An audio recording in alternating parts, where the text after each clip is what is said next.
Hey everyone, Attorney Davis Younts here. Listen, I want to talk for a few minutes about an idea, and it's more than just an idea now. It's actually a full-blown proposal. And my good friend, Dr. Chase Spears from the Finding Your Spine podcast is one of the individuals that came up with this idea. And we've actually begun discussions with legislative staffs to talk about how to make this a part of the NDAA.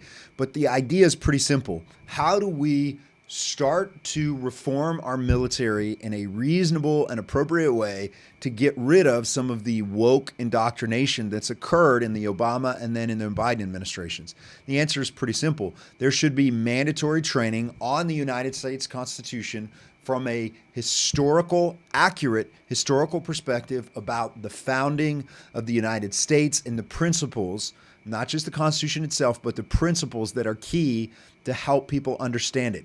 We should absolutely have that kind of training for military officers because we have all kinds of training on all kinds of things, and much of it has been negative, and it's been woke ideology, progressive indoctrination that has occurred for military members. So I just want to make you aware, if you are not following Dr. Chase Spears on social media, if you're not listening to his podcast, Finding Your Spine, you need to be doing that. Dr. Spears is doing great work. He's a former Army officer. He was in public affairs, but this is a great idea. It's something he's been writing and talking about, and something we need to support.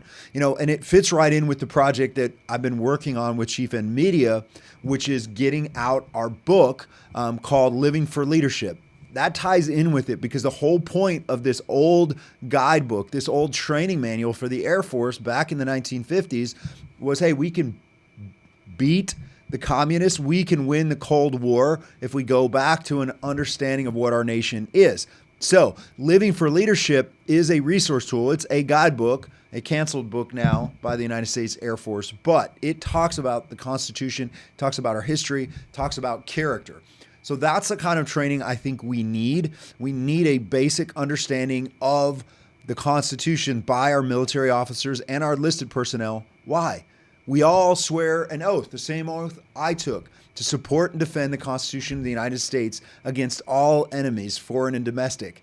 And if military members don't know what that means, don't understand what it means to support and defend the Constitution and the meaning and the purpose of the Constitution, then that oath becomes an oath to something else. And it's part of why we've seen such a drift in character, such a drift in having military leaders and officers with a spine. So again, thanks for watching this video. Follow us on social media and make sure you're following Dr. Chase Spears. If we can get this as legislation or a provision in the NDAA, we'll keep you posted, and we'll need your support to get the leaders in Congress to make sure this legislation happens and this important training returns to our military. Thanks for watching, and take care.